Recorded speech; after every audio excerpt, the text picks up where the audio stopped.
আসসালামু আলাইকুম ওয়া রাহমাতুল্লাহি ওয়া বারাকাতুহু।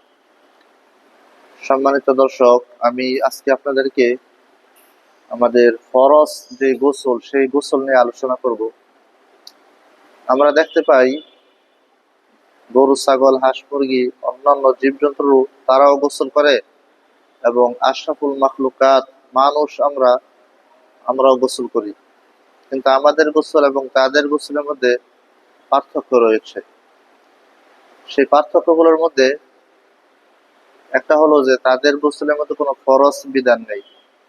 আমাদের গোসলের মধ্যে ফরজ বিধান রয়েছে, তাদের কোনো সুন্নতের বিধান নেই।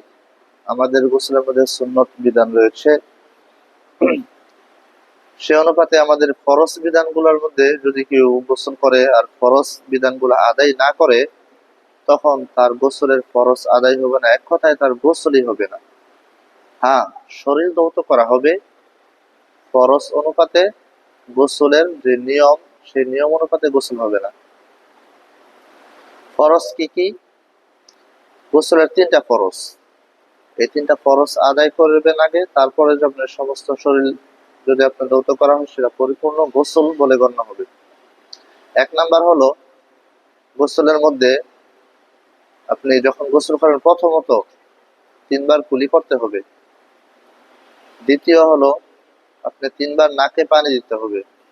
3 নাম্বার, আপনার সমস্ত শরীর ভালো করে ধৌত করতে হবে।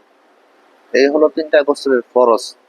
আপনি এই ফরজ 3টা আদায় করলে তখন আপনি যত প্রকারের সাবান বা অন্যান্য মেডিসিন যদি আপনি ব্যবহার করেন সেটা সমস্যা নেই, কিন্তু সব দিলেন কিন্তু এই ফরজগুলো আদায় করলেন না, তখন আপনি তরতিব অনুযায়ী ফরজ গোসল আদায় হয়নি। এসব দিকে আমরা লক্ষ্য করব। এই 3টা ফরজ মেনে আমরা গোসল করব, ইনশাল্লাহ আমাদের গোসলটাও ইবাদতে গণ্য হবে।